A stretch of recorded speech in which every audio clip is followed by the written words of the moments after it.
The morning sun was barely peeking through the clouds when Sarah Mitchell's sleek black Mercedes pulled into the private aviation terminal at Atlanta International Airport.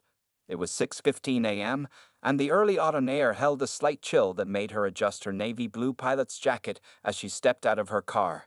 At 34 years old, Sarah had already achieved what many considered impossible, becoming one of the few black female pilots in private aviation. The parking lot was mostly empty at this hour, with only a few luxury cars belonging to the early morning staff and flight crews.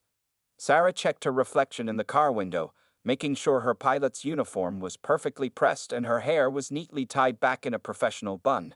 She had learned early in her career that appearance mattered, perhaps even more so for her than others.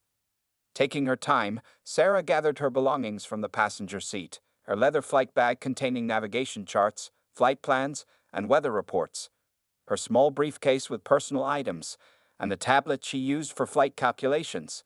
Each item had its place, organized with the precision that had helped her log over 12,000 successful flight hours. Today's assignment was straightforward, flying a wealthy business executive and his team from Atlanta to Los Angeles in one of the company's most expensive private jets, the Gulfstream G650.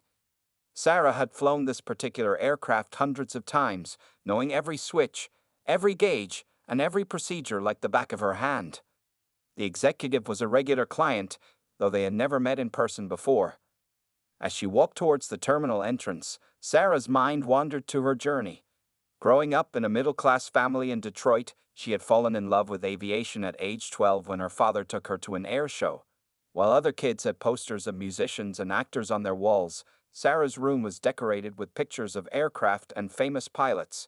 Her parents had supported her dream, even when others said it was impossible for someone like her to make it in the aviation industry. Sarah checked her watch. She was exactly 45 minutes early, as usual. She believed in being thoroughly prepared, especially for morning flights. This habit had earned her a reputation for reliability among the airport staff, many of whom she had worked with for the past 5 years since joining elite private aviation services.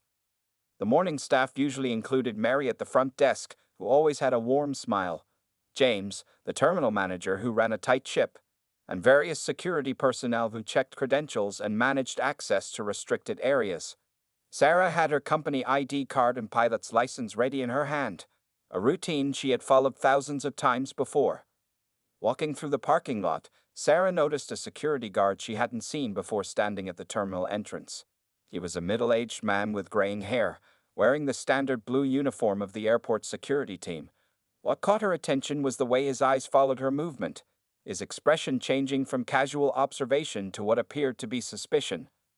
Sarah straightened her shoulders and lifted her chin slightly, another habit she had developed over years of dealing with people's preconceptions. Her mother's words echoed in her mind. "Stand tall and let your excellence speak for itself." These words had guided her through flight school, where she was often the only black woman in her class, and through her early career when she had to work twice as hard to prove herself. The crisp sound of her shoes on the pavement was interrupted by the distant roar of a departing aircraft. Sarah paused for a moment to watch it climb into the morning sky, a smile touching her lips. No matter how many years she had been flying, that sound still filled her with joy. In less than 2 hours, she would be in that same sky, commanding her own aircraft with the skill and confidence that had earned her a place among the elite pilots of private aviation. As she approached the terminal entrance, Sarah could see her reflection in the glass doors, a confident, professional pilot ready for another day in the skies. What she didn't know was that the next few minutes would turn this routine morning into a moment that would challenge not just her professionalism, but the very culture of private aviation itself. The new security guard's stance changed as she got closer, his hand moving to rest on his belt in a pose that Sarah had seen too many times before, the universal posture of authority preparing to assert itself. Little did anyone know that what was about to unfold would become a story that would ripple through the aviation industry and beyond. The glass doors of the private terminal slid open smoothly as Sarah approached, but her path was immediately blocked by the new security guard, Richard Thompson. He stepped forward with his hand raised, creating a barrier between Sarah and the entrance. The morning's peaceful start was about to change dramatically. "Excuse me, ma'am," Thompson said, his voice carrying a tone that Sarah had heard too many times before. "The main passenger terminal is in the other building. This area is for authorized personnel only. He emphasized the word authorized while looking disapprovingly at her pilot's uniform, as if he couldn't believe it was real. Sarah maintained her professional composure, something she had mastered over years of similar encounters. She held up her pilot's license and company ID card, which were already in her hand. "Good morning, sir. I'm Captain Sarah Mitchell, scheduled to fly the 8:30 a.m. charter to Los Angeles." Her voice was clear and confident, despite the familiar feeling of frustration building inside her. Thompson barely glanced at her credentials. Instead, he crossed his arms and shifted his weight, locking the doorway more firmly. "Right," he said, drawing out the word. "And I'm the Queen of England. Listen, if you're trying to meet someone inside, you'll need to wait in the main terminal. We can't have unauthorized people wandering around here." Several other staff members inside the terminal had begun to notice the situation. Mary, the front desk receptionist who knew Sarah well, stood up from her desk with a concerned look on her face. Two other pilots walking by slowed their pace, watching the scene unfold. "Sir," Sarah said, keeping her voice steady, "I've been flying out of this terminal for 5 years. My credentials are valid, and I have a pre-flight check to complete. My passengers will be arriving in less than an hour." She held her ID closer to Thompson's face, forcing him to look at it. Thompson waved his hand dismissively. "Anyone can get a fake ID these days. Look, I don't want any trouble, but you need to leave. This is a restricted area." His hand moved to rest on his security radio, a subtle threat that wasn't lost on Sarah. The morning sun was getting stronger now, and other staff members were arriving for their shifts. A small crowd had begun to gather, watching the confrontation with mixed expressions of concern and discomfort. Sarah could feel sweat forming on her back, not from fear, but from the effort of maintaining her professional demeanor. "Would you like to call your supervisor?" Sarah suggested calmly, though her heart was pounding. "Or perhaps we could check with the terminal manager, Mr. Cooper. You can verify my identity." She reached for her phone, ready to make the call herself. Thompson's face reddened. "Listen here," he said, his voice getting louder. "I've been in security for 20 years. I know what pilots look like, and I'm telling you that you need to leave before I call for backup." His implication was clear. In his mind, a black woman in a pilot's uniform couldn't possibly be legitimate.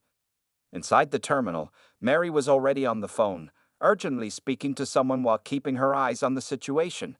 Other security guards nearby looked uncomfortable but didn't intervene. Sarah could see her carefully planned pre-flight schedule slipping away with each passing minute.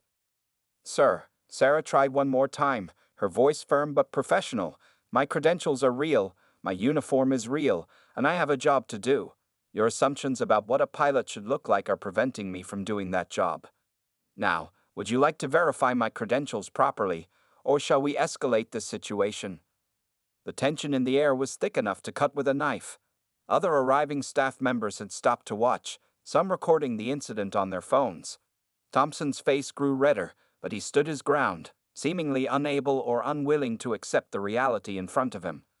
Just then, Sarah spotted a familiar face approaching from the parking lot. James Cooper, the terminal manager, was walking quickly toward the entrance. His expression showed he had already been alerted to the situation. Sarah knew things were about to change, but the damage of these discriminatory moments couldn't be undone. The morning sun now fully illuminated the scene, casting long shadows on the ground as Cooper approached. Sarah stood her ground, her pilot's bag still in one hand, her credentials in the other, facing down a barrier that shouldn't exist in 2024 or any year. James Cooper's arrival at the terminal entrance changed the energy of the situation immediately. The terminal manager, a tall man in his 50s with graying hair and years of aviation experience, moved quickly toward the confrontation. His face showed a mix of concern and embarrassment as he took in the scene before him. "What's going on here?" Cooper asked, his voice carrying the authority of his position. Before he could say more, Thompson turned to him with what he clearly thought would be a winning explanation. "Sir, I'm handling an unauthorized person trying to enter the terminal," Thompson reported confidently. "She's claiming to be a pilot, but I know better. I was just about to call for backup." He stood straighter, clearly expecting praise for his vigilance. Cooper's face darkened as he looked between Thompson and Sarah. You're handling one of our most experienced pilots, is what you're doing, he said sharply. This is Captain Mitchell.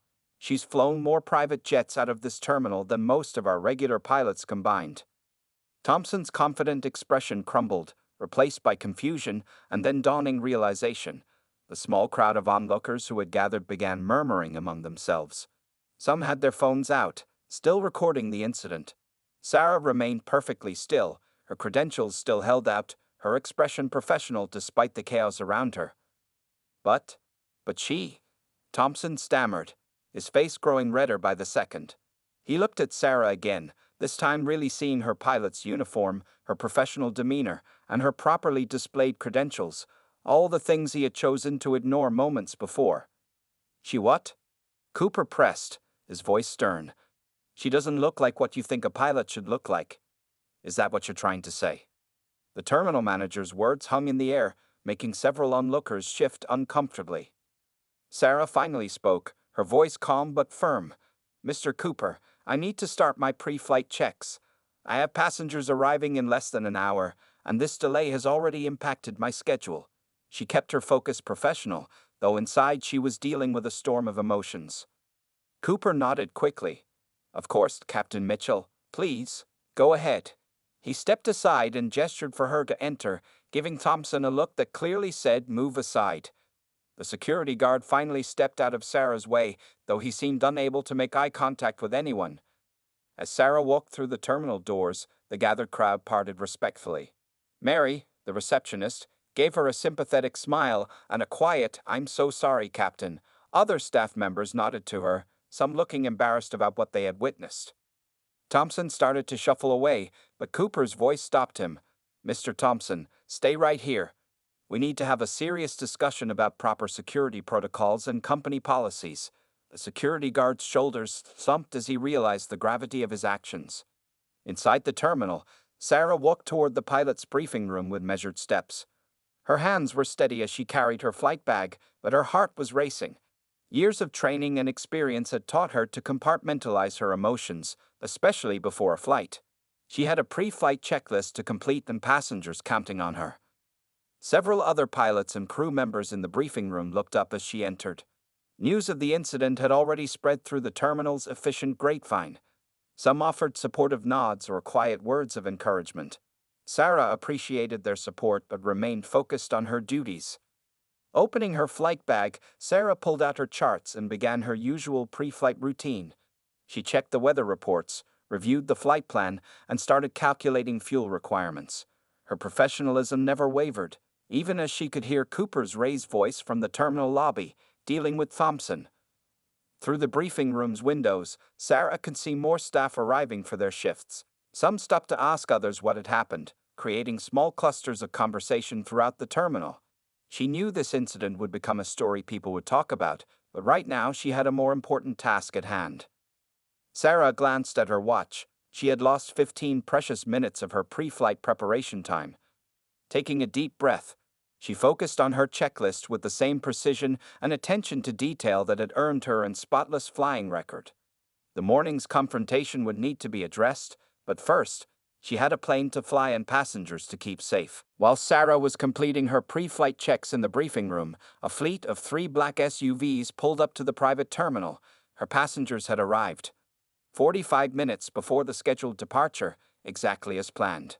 Marcus Chen, the wealthy tech CEO who had chartered the flight, stepped out of the lead vehicle with his team of executives. Mr. Chen, known for his attention to detail, immediately noticed the unusual atmosphere in the terminal. Staff members were still discussing the earlier incident in hushed tones, and James Cooper was just finishing up his stern conversation with Thompson near the security desk. Welcome, Mr. Chen, Mary greeted from the front desk, trying to maintain a normal environment. Captain Mitchell is preparing for your flight to Los Angeles. She emphasized the word captain, shooting a pointed look at Thompson, who was now standing quietly in the corner, looking thoroughly chastised. Mr. Chen raised an eyebrow. Is everything all right this morning? The energy seems different. He was a perceptive man who had built his fortune by reading situations and people accurately. Something was clearly off in the usually smooth-running terminal. Before Mary could respond, Sarah emerged from the briefing room, walking with confidence and purpose. Her uniform was impeccable, her manner completely professional, as if the earlier confrontation had never happened. She approached Mr. Chen with a warm smile. "Good morning, Mr. Chen. I'm Captain Sarah Mitchell, and I'll be your pilot to Los Angeles today." She extended her hand, which he shook firmly. "The weather conditions are excellent, and we should have a smooth flight with an estimated arrival time of 11:15 a.m. Pacific Time." Mr. Chen, who had flown with many pilots before but never with Sarah, nodded appreciatively at her professional demeanor. However, he couldn't help but notice Thompson's uncomfortable shifting in the background and the unusual number of eyes watching their interaction. "Captain Mitchell," he said thoughtfully, "I couldn't help but notice some tension in the terminal this morning. Is there anything I should be aware of that might affect our flight?" His question was direct but polite, showing genuine concern rather than criticism. Sarah maintained her professional composure. "Sir, there was a minor security misunderstanding earlier, but it has been resolved. I can assure you that it won't affect our flight schedule or safety in any way." Her voice was steady and confident. From across the terminal, Cooper watched the interaction with relief. He had just finished documenting the morning's incident and had already made two important phone calls, one to the security company's management and another to the airport's diversity and inclusion office. Mr. Chen's team members were now gathering in the terminal's waiting area, preparing their laptops and phones for the upcoming flight. Some had caught whispers of what had happened earlier, and they watched their CEO's interaction with Sarah with interest. "Very well, Captain," Mr. Chen said after a moment. Then, to everyone's surprise, he added, "You know, my daughter is studying aviation at Embry-Riddle. She'd be inspired to meet you. Would you mind if I took a photo to send to her after we land?" Sarah's professional mask softened slightly. "I'd be honored, Mr. Chen. Perhaps we can take that photo when we reach Los Angeles. For now, if you and your team are ready, we can begin boarding. The aircraft is prepped and waiting." As Sarah led the way toward the tarmac, Mr. Chen fell into step beside her. His team followed, their earlier concerns about the terminal's tension forgotten as they listened to Sarah confidently explain the flight details and weather conditions they'd encounter. Thompson watched from his corner as the group moved toward the private jet area. Mary caught his eye and shook her head disapprovingly.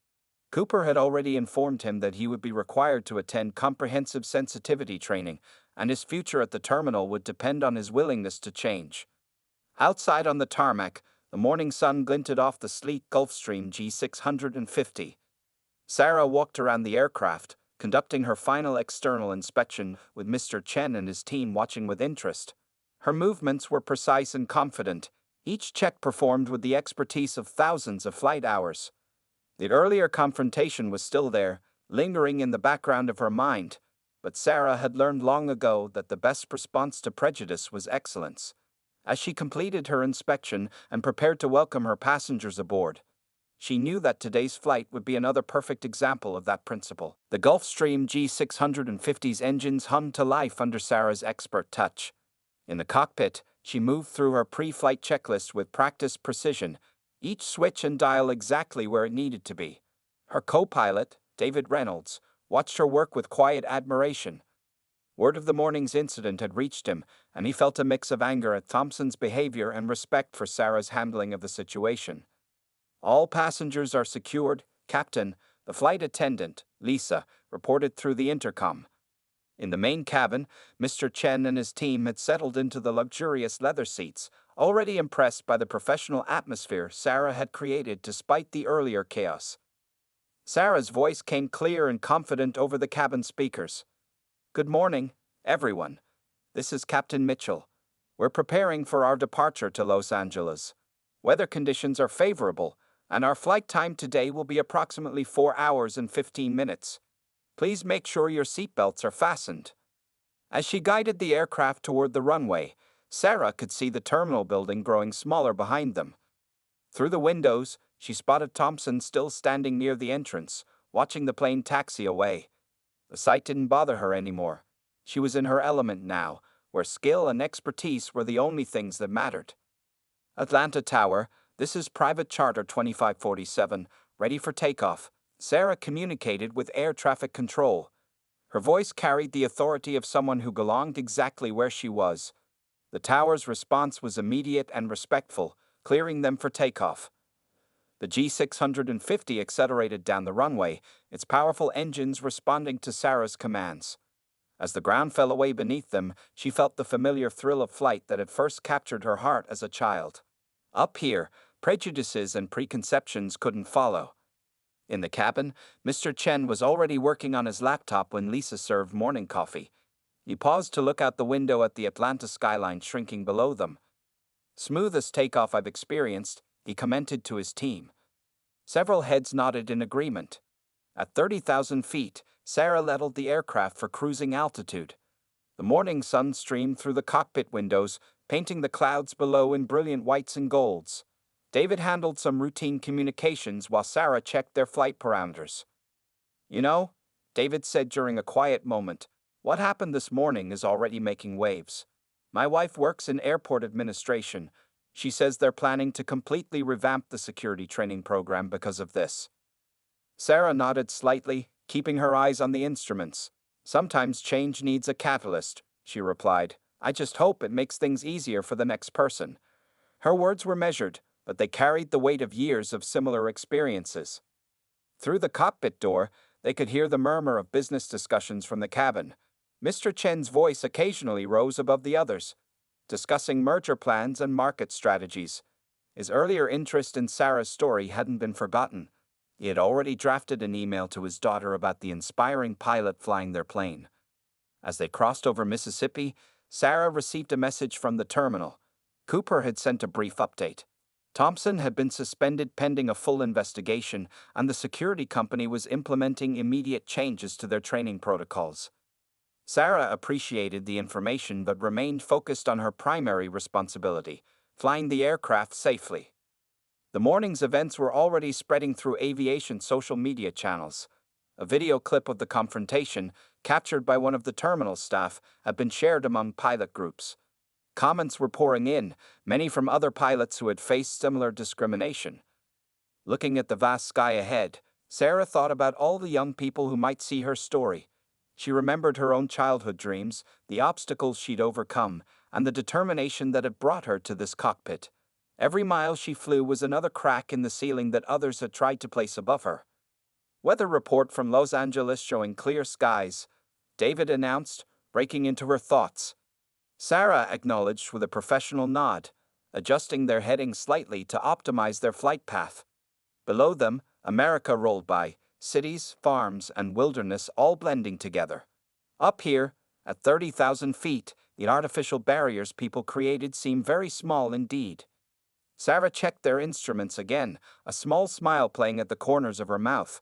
She was exactly where she belonged, doing exactly what she was meant to do. The Los Angeles skyline appeared on the horizon as Sarah began their descent procedures. The morning's events in Atlanta felt distant now, but their impact was still unfolding. During the flight, Sarah's phone had been filling with messages. Fellow pilots, aviation groups, and even several news organizations had caught wind of what happened at the terminal. Los Angeles approach, private charter 2547 beginning initial descent. Sarah communicated professionally. The air traffic controller's response was crisp and clear, guiding them toward LAX's private aviation terminal. Sarah's hands moved smoothly over the controls, guiding the massive Gulfstream with practiced precision. In the main cabin, Mr. Chen had spent the last hour of the flight writing a detailed email to the CEO of Elite Private Aviation Services, the company Sarah flew for. He described not just the morning's discrimination, but also Sarah's exceptional professionalism and pilot skills. His message would soon add to the growing pressure for industry-wide changes. Preparing for landing, Sarah's voice came over the cabin speakers. "Please ensure all seats are in their upright position and seatbelts are fastened." The flight attendant, Lisa, moved through the cabin doing final checks, noticing how many of the passengers were discussing their pilot with admiration. As the G650 touched down smoothly on the LAX runway, several phones in the cabin lit up with notifications. The video from Atlanta had gone viral in aviation circles, sparking intense discussions about discrimination in the industry. Sarah, focused on her landing procedures, was still unaware of how far her story had spread. While taxiing to their designated spot, Sarah noticed an unusual number of ground crew members gathering to watch their arrival. Word had traveled fast, and the LA-based aviation community wanted to show their support. Among them stood Angela Martinez, the head of LAX's private aviation division, who had specifically come to meet this flight. After completing the shutdown procedures, Sarah emerged from the cockpit to thank her passengers. Mr. Chen was waiting near the exit with his phone ready. "Captain Mitchell," he said warmly, "about that photo for my daughter?" Several of his team members had their phones out too, wanting to document their flight with the pilot who was quickly becoming an aviation industry talking point. Sarah posed professionally with Mr. Chen, her smile genuine but reserved. What she didn't know was that this photo would soon become a symbol of change in private aviation, shared thousands of times with captions about breaking barriers and challenging prejudices. As the passengers disembarked, Angela Martinez approached the aircraft. "Captain Mitchell," she called out, extending her hand. "Welcome to Los Angeles. I wonder if you might have a few minutes to talk. There are some important industry matters I'd like to discuss with you." Before Sarah could respond, her phone buzzed with a message from her chief pilot back in Atlanta. The company was implementing immediate changes to their security protocols, and they wanted Sarah to help develop new training programs. Another message followed, an invitation to speak at the upcoming Women in Aviation International Conference. The ground crew finished their post-flight duties while Sarah spoke with Martinez. Their conversation touched on familiar topics: the challenges faced by minority pilots, the need for systemic change, and the importance of mentorship. Martinez shared her own experiences as a Latina in aviation management, finding common ground with Sarah's story. David, the co-pilot, watched these interactions while completing the flight logs. He thought about his own daughter, who had recently shown interest in flying, and realized how much work still needed to be done to make aviation truly inclusive. As the afternoon sun cast long shadows across the tarmac, Sarah's phone kept buzzing. Aviation news websites wanted interviews. Social media was flooded with supportive messages from pilots worldwide. The incident that began with one security guard's prejudice was catalyzing conversations about change throughout the industry. Sarah handled it all with the same calm professionalism she'd shown that morning in Atlanta. She agreed to some interviews but insisted they focus on industry-wide improvements rather than personal drama. When asked about Thompson, she emphasized the need for better training rather than punishment. Standing on the LAX tarmac, looking at her beautiful aircraft gleaming in the California sun, Sarah felt a mix of emotions. The morning's confrontation had been challenging, but its aftermath was creating opportunities for real change. Sometimes, she realized, the most important flights weren't just about moving through physical space, but about moving society forward. 1 week after the incident at Atlanta's private terminal, Sarah sat in her home office looking at her laptop screen. The impact of that morning had grown far beyond anything she could have imagined. Her inbox was filled with hundreds of messages from pilots, aviation students, and industry leaders from around the world. Among these emails was one that caught her attention immediately. It was from a 16-year-old black girl named Jessica who had seen the viral video. "Dear Captain Mitchell," the email read, "I've always wanted to be a pilot, but people kept telling me it wasn't for people like us. After seeing your video, I signed up for my first flying lesson. Thank you for showing me it's possible." Sarah's eyes grew misty as she read more similar messages. A local news station had turned her story into a larger piece about discrimination in aviation. The reporter had interviewed other minority pilots who shared their own experiences, creating a powerful narrative about the need for change in the industry. Back at the Atlanta terminal, things had already started changing. Thompson, the security guard, had been required to attend extensive diversity training. More importantly, the security company had completely revised its protocols. Now, every security officer had to complete a new training program that Sarah herself had helped design. James Cooper, the terminal manager, had implemented new policies requiring all staff members to wear clearly visible ID badges. He had also installed better lighting at the entrance and security checkpoints, making it easier to check credentials properly. These changes were being adopted by other private terminals across the country. Mr. Chen had kept his word about sharing Sarah's story with his daughter. Not only that, but his tech company had just announced a new scholarship program for minority women pursuing careers in aviation. The first year would fund flight training for 10 students, with plans to expand the program in the future. Sarah's phone rang. It was her mother calling. "Baby, have you seen the morning news?" her mom asked excitedly. The story had just been featured on a national morning show, highlighting the positive changes it had sparked in the aviation industry. Sarah's professional handling of the situation was being praised as a masterclass in grace under pressure.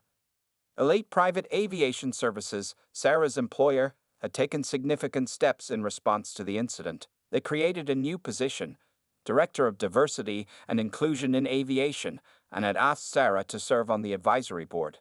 The company also started a mentorship program pairing experienced pilots with young aviators from underrepresented groups. The Women in Aviation International Conference had confirmed Sarah as their keynote speaker for the upcoming event. They wanted her to share not just her experience from that morning, but her entire journey in aviation. Her speech would be broadcast live to aviation schools across the country. Even Thompson had surprised everyone. After completing his training, he had written a public apology letter that showed genuine understanding of his mistakes. He requested to meet with Sarah to apologize in person, proving that people could learn and change when given the opportunity. Aviation social media groups were still buzzing with discussions about the incident. Pilots from various airlines and private aviation companies shared their own stories, creating a powerful movement for change. The hashtag pilots look like this had gone viral, with aviators of all backgrounds posting photos of themselves in uniform. Sarah's flight students, she taught at a local flight school on weekends, had doubled in number. Young women, particularly women of color, were signing up for introductory flights in record numbers. The school had to create a waiting list for the first time in its history. Looking out her office window at the evening sky, Sarah thought about how a single morning could create such widespread change. Her phone buzzed with another notification. The airport authority had just announced new guidelines for security training, citing her experience as a catalyst for improvement. The next day, she would fly another charter flight from Atlanta. When she arrived at the terminal, she would see new faces among the security staff, including 2 women of color recently hired as part of the company's diversity initiative. The terminal staff would greet her with respect earned not just from her handling of the incident, but from years of professional excellence.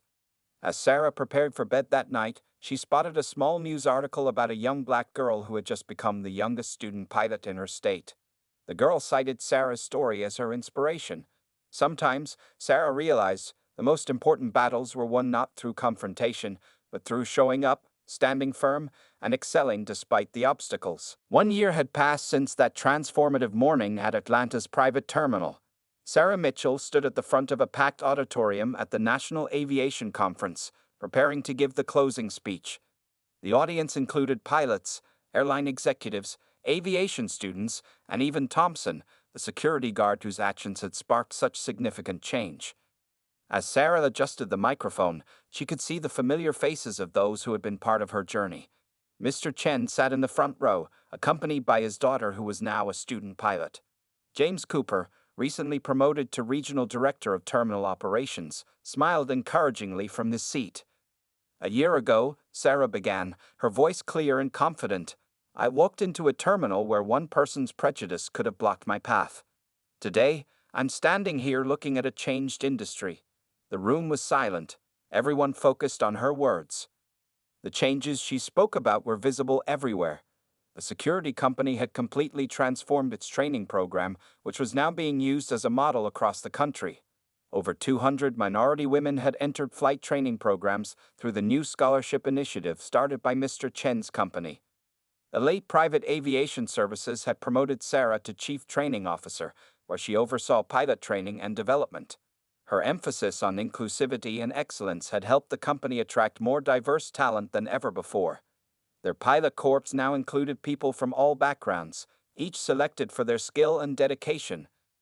Thompson, sitting quietly in the middle of the audience, had become an unexpected advocate for change. After his sensitivity training, he had requested to join Sarah in speaking at security training sessions, sharing his story as a warning against unconscious bias. His honesty about his mistakes had helped other security personnel confront their own prejudices. But the real victory, Sarah continued, gesturing to a group of young aviation students in the front rows, is sitting right here. She pointed out Jessica, the teenager who had written that first emotional email. Jessica was now halfway through her pilot training, wearing her student pilot badge proudly. The conference organizers played a video on the large screen behind Sarah. It showed dozens of successful flights, happy passengers, and professional crews, all led by pilots who had entered aviation through programs created in the wake of Sarah's experience. The industry was changing, one flight at a time. Aviation schools across the country reported a surge in applications from minority candidates. Sarah's story had shown that the sky truly was open to everyone with the skills and determination to fly. Flight instructors noted a new confidence in their female and minority students who now had visible role models in the industry. As Sarah concluded her speech, she shared a surprising statistic. Complaints about discrimination at private terminals had dropped by 60% over the past year. The new training programs, combined with better security protocols and increased awareness, were creating real change. The audience rose in a standing ovation, but Sarah's attention was drawn to a small group entering at the back of the hall. It was her current flight crew, ready for their next charter flight. Even while speaking at conferences, she remained an active pilot, her first and most important role. After the speech, Sarah walked through the conference center's halls, now lined with photographs of pilots from all backgrounds. Her own photo was there, not from the viral video, but from a recent flight where she had set a new safety record for the company. Outside, a group of young aviation students waited to speak with her. Among them was Thompson's daughter, who had recently announced her intention to become a pilot. Sarah spent time with each student, sharing encouragement and advice, just as others had once done for her. As Sarah headed to the terminal for her afternoon flight, she passed a security checkpoint. The new system was efficient and professional, with clear protocols and respectful interactions. The security officer, a young woman of color, checked her credentials properly and wished her a good flight. In the cockpit of her Gulfstream, preparing for takeoff, Sarah thought about how far the industry had come in just 1 year. Her phone buzzed with a message. Another aviation company was adopting the training programs she had helped develop. Change was happening, flight by flight, day by day. The control tower cleared her for takeoff, and Sarah guided the aircraft into the sky. Below her, the conference center grew smaller, but its impact would continue to grow.